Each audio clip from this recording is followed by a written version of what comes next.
හරි අදනය දුවේ පුතේ අද ඉඳන් අපි මේ වීඩියෝ සිරීස් එකේ කතා කරන බලාපොරොත්තු වෙන්නේ Tkinter කියන Python මොඩියුල් එක පාවිච්චි කරලා කොහොමද අපි simple GUI හදාගන්නේ කියන එක. එතකොට මේ වීඩියෝ සිරීස් එක ෂෝට් වීඩියෝ සිරීස් එකක් විතර තමයි අපි කන්ඩක්ට් කරන්න බලාපොරොත්තු වෙන්නේ. දිග වීඩියෝස් නෙමෙයි විනාඩි 5-10 පොඩි වීඩියෝස් විදිහට තමයි අපි නිර්මාණය කරන්න බලාපොරොත්තු වෙන්නේ පොඩි සෙක්ෂන් ආකාරයට. එතකොට අපි මේ වීඩියෝ එකේ සිරීස් එකේදී කතා කරන්න බලාපොරොත්තු වෙනවා Tkinter භාවිතා කරන්නේ කොහොමද? ඊට අදාළ widgets මොනවාද? ඊට අමතරව අපි කතා කරන බලාපොරොත්තු වෙනවා event driven program එක නිර්මාණය කරගන්නේ කොහොමද කියන එක. එතකොට අපි සාමාන්‍යයෙන් normally අපි කතා කරනවා interfaces වර්ග දෙකක් ගැන command line interfaces CLI සහ command line interfaces සහ ඊට පස්සේ අපි කතා කරනවා GUI graphical user interfaces. මෙන්න මේ දෙක ගැන තමයි අපි සාමාන්‍යයෙන් in generally කතා කරන්නේ programming වලදී. එතකොට අපි දන්නවා CLI කියන්නේ command line interface command line interface. එතකොට GUI කියන්නේ graphical user interface එතකොට අපි මේක ඉතාමත් හොඳින් දන්න දෙයක් graphical user interface. එතකොට අපි අද බලාපොරොත්තු වෙන්නේ මෙන්න මේ කියන topics දෙකට අදාළව අපි කතා කරන්න බලාපොරොත්තු වෙනවා කොහොමද අපි GUI එකක් Python වල ඉතාමත්ම ලේසියෙන් නිර්මාණය කරගන්න. එතකොට අපි සාමාන්‍යයෙන් දන්නවා HTML, JavaScript, CSS වගේ දේවල් පාවිච්චි කරලා අපිට පුළුවන් web interfaces නිර්මාණය කරගන්න. එතකොට දැන් Python වගේ application එකකට ඔයා entry level කෙනෙක් නම් කොහොමද පොඩි GUI එකක් නිර්මාණය කරගන්නේ? ඔයා ලියන function එක GUI හරහා event driven program එකක් විදිහට කොහොමද අපි නිර්මාණය කරගන්නේ කියන එක තමයි මේ වීඩියෝ සීරීස් එකේදී බලන්න බලාපොරොත්තු වෙන්නේ Tkinter mainly අරමුණු කරගෙන. එතකොට සාමාන්‍යයෙන් graphical user interfaces නැත්නම් GUI නිර්මාණය කරන්න අපිට පාවිච්චි කරන්න පුළුවන් applications කිහිපයක් ගැන අපිට කතා කරන්න පුළුවන්. ඒ අතරින් Tkinter ප්‍රධානම library එකක් වෙනවා. මොකද එයා already inbuilt විදිහට නැත්නම් Python එකම එන library එකක් විතර දකින්න පුළුවන් library එකක්. ඊට අමතරව අපිට Streamlit වගේ GUI නිර්මාණය කරන applications භාවිතා කරන්න පුළුවන් වෙනවා. එතකොට මේ series එකේදී අපි කතා කරන්නේ Tkinter කියන module එක පාවිච්චි කරලා කොහොමද simple user interface එක නිර්මාණය කරගන්නේ කියන එක. එතකොට සාමාන්‍යයෙන් මෙතනදී වැදගත් වෙන කරුණු කිහිපයක් අපි මුලින්ම අද කතා කරන්න බලාපොරොත්තු වෙනවා. අපි දැනගන්න ඕන කොහොමද මේ event handling සහ event listener කියන දෙන්න ගැන. එතකොට සාමාන්‍යයෙන් අපේ programs වලදී අපි දන්නවා user interface එකක් එක්ක interact කරද්දී අපි දැන් සාමාන්‍යයෙන් in general program එකක් ලියුවොත් එතකොට අපි දන්නවා print අපි ලියුවොත් print hello world කියලා අපි මෙහෙම program එකක් ලියුවොත් අපි දන්න අපි මේක execute කරාට පස්සේ අපේ command line interface එකේ නැත්නම් අපේ CLI එකේ අපිට output එක මේ ආකාරයට බලා ගන්න පුළුවන්. හැබැයි අපි දන්න මේක අපි execute කරාට පස්සේ තමයි අපි ලියපු code blocks සියල්ල execute වෙන්නේ. හැබැයි GUI එකක් ආශ්‍රිතව වැඩ කරද්දී අපි දන්නවා අපිට තියෙනවා user interface එකක් UI එකක්. ඒතර මේ user interface එකේ අපි යම්කිසි task එකක් සිදු කරාට පස්සේ මෙන්න මේ task එකට අදාළ යම්කිසි action එකක් අපි කියනවා වෙන්න ඕන. යම්කිසි task එකකට අදාළ action එකක් වෙන්න ඕන. එහෙනම් අපිට GUI එක ප්‍රධාන වශයෙන් event listener කෙනෙක් ඉන්නවා.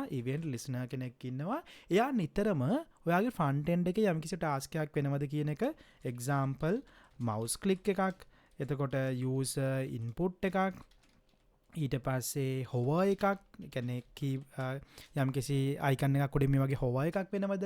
ඔය වගේ දේවල් ගැන listen කරගෙන ඉන්න එක කෙනෙක් ඉන්නවා. යා event listener විදිහට අපි හඳුන්වනවා. යා සාමාන්‍යයෙන් listening to any sort of any action. then මොකක්ද වෙන්නේ? අපි යම්කිසි event එකක් trigger වෙච්ච ගමන් event listener හරහා අපි event handler ට pass කරනවා ඒ අදාළ task එකට අදාළ task එක කරන්නේ කොහොමද කියන එක. එතකොට මේ event handler මෙයා අතරම process එකක් විදිහට අපි define කරනවා. මෙයාට පුළුවන් අපිට execute කරන්න ඕන task එක execute කරන්න. ඔන්න ඔය විදිහට තමයි අපි සාමාන්‍යයෙන් Tkinter වගේ application එකක ක්‍රියාකාරීත්වය සිදු කරන්නේ. එහෙනම් අපිට තියෙනවා UI එකක්. UI එකේ යම්කිසි task එකක් කරාට පස්සේ ඒ task එක වෙනුවෙන් event listener නිතරම listening කරනවා. ඒ කියන්නේ අපේ front end එක run වෙන පටන් ගත්තට පස්සේ අපිට මෙයා main loop එක run වෙන ආකාරය බලා ගන්න පුළුවන්. එතකොට අපි යම්කිසි action එකක් කරපු ගමන් ඒ action එකට අදාළ අපි ලියලා තියෙන අපේ හැන්ඩලින් එක නැත්නම් අපේ ටාස්ක් එක අපිට එක්සිකියුට් කරගැනීමේ හැකියාව පවතිනවා. ඔන්න ඔය කියන ක්‍රමවේදය තමයි අපි කතා කරන්න අද බලාපොරොත්තු වෙන්නේ. එහෙනම් අපි Tkinter භාවිතා කරන්න නම් පළවෙනි කරුණ අපිට භාවිතා කරන්න වෙනවා Tkinter කියන මොඩියුල් එක. මේක by default install වෙලා එන library එකක්. හදිස්සිය හරි යම්කිසි හේතුවකින් ඔයාගේ machine එකේ Tkinter නැත්නම් ඔයාලට පුළුවන් Tkinter install කරගන්න pip install Tkinter වගේ පාවිච්චි කළා. හැබැයි සාමාන්‍ය මේක in generally එනවා මොඩියුල් එක එනවා ඔයා Python install කරගෙන යද්දී. එතකොට අපිට මුලින්ම තියෙන දේ තමයි අපිට මුලින්ම import කරගන්න වෙනවා Tkinter. import the Tkinter. එතකොට import Tkinter import කරගන්න නම් අපි පාවිච්චි කරනවා import Tkinter. ඊට පස්සේ මම මේක අර use කරන ලේසි වෙන්නේ abbreviation එකක් විදිහට මම tk කියන keyword එකෙන් තමයි මම Tkinter හඳුන්වා ගන්න. ඒ කියන්නේ අපි මෙතනදී abbreviation එකක් තමයි අත්‍තරම පාවිච්චි කරන්නේ. එතකොට අපි මේ වීඩියෝ එකේදී බලනවා කොහොමද අපි simple window එකක් Tkinter හරහා ක්‍රියේට් කරගන්නේ, ඒක අපි කොහොමද එක්සිකියුට් කරගන්නේ කියන එක. එතකොට අපි සාමාන්‍යයෙන් කතා කරනවා GUI වලදී ප්‍රධාන කැටගරීස් 4ක් ගැන. WIMP කියලා. එතකොට අපි දන්නවා සාමාන්‍යයෙන් අපිට තියෙනවා Windows තියෙනවා, icons තියෙනවා, එතකොට menus තියෙනවා, ඊට පස්සේ pointer එකක් තියෙනවා. මෙන්න මේ කරුණු හතරත් එක්ක තමයි අපිට ප්‍රධාන වශයෙන් GUI එකක් අපි නිර්මාණය කරගන්නේ. window එකක් තියෙනවා. අපි දන්නවා සාමාන්‍ය මේක වෙල window එකක්.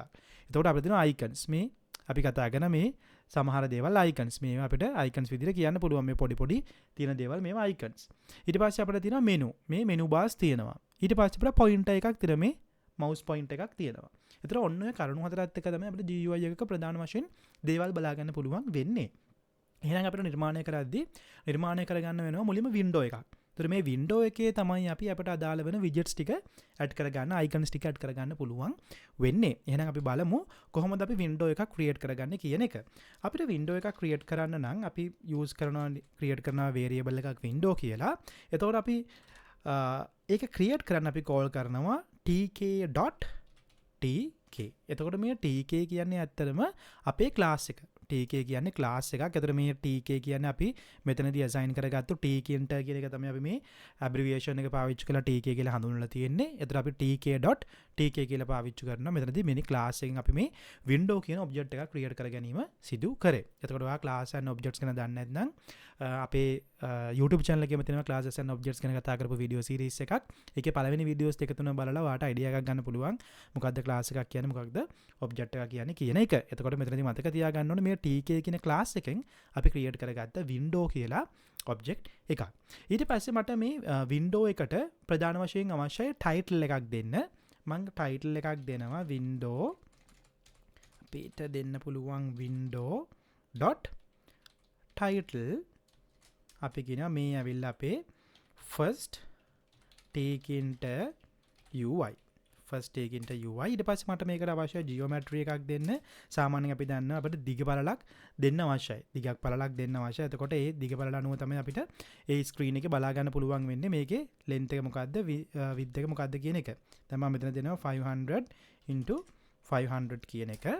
ඊට පස්සේ දැන් මම අදාළ definitions ටික දීලා ඉවරයි window එකට අදාළ information ටික. දැන් මම මේක run කරගන්න ඕන. මේක run කරගන්න නම් අපි කිව්වා කලිනුත් මේක main loop එකක තියෙන්න අවශ්‍යයි. window.main loop. මේ main loop එකෙන් කරන task එක තමයි අපි මේක close කරනකම් till you close the UI. මේක අපි කියනවා loop එකක execute කරන්න ඕන. loop එකක execute වීම තමයි මේ main loop එකෙන් සිදු කරන්නේ. අපි දැන් මේක run කරගත්තොත් ඔයාලට බලා ගන්න පුළුවන් අපිට මෙන්න මේ වගේ ස්ක්‍රීන් එකක් නිර්මාණය වුණා. එතකොට මේක තමයි අපේ window එක. මේ window එකේ තියෙනවා first Tkinter UI කියලා අපි දීපු title එක. ඊට අමතරව geometry එක 500 කියලා අපි define කරා. ඒක නිසා තමයි අපිට මේ 500 දිග පළල අපිට window එකක් බලා ගන්න පුළුවන් වෙන්නේ. ඊට පස්සේ අපි මේක main loop එකෙන් run කර ගැනීමක් සිදු කරා. දැන් ඔයාලට මේකේ පේනවා මේක execute වෙනවා. මේක running status එකක තියෙන. දැන් මෙයා main loop එකේ අපි මේකේ මොනවා හරි task එකක් කරනකම් මෙයා දිගටම execute වෙනවා. දැන් අපි මේක end කරපු ගමන් මෙන්න මෙතනින් අපි event එකක් trigger කරනවා close කියලා. මේ close trigger කරපු ගමන් මේ loop එක end වීමක් සිදු වෙනවා. ඔන්න ඕක තමයි අපේ basic factor එක Tkinter වලදී අපි යම්කිසි GUI එකක් නිර්මාණය කරගන්නවා.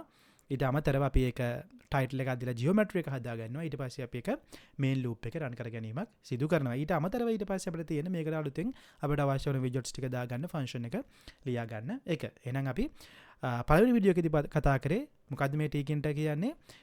ඊට අමතරව අපි කතා කරා කොහොමද අපි අලුතෙන් වින්ඩෝ එකක් හදාගන්නේ, වින්ඩෝ එක හදාගෙන අපි කොහොමද ඒක එක්සිකියුට් කරගන්නේ කියන එක. එහෙනම් අපි ඊළඟ වීඩියෝ එකේදී කතා කරමු මොනවද අපිට Tkinter වලට අදාළව තියෙන විජෙට්ස් කිහිපයක් ගැන අපි ඊළඟ වීඩියෝ එකේදී කතා කරන්න බලාපොරොත්තු වෙනවා.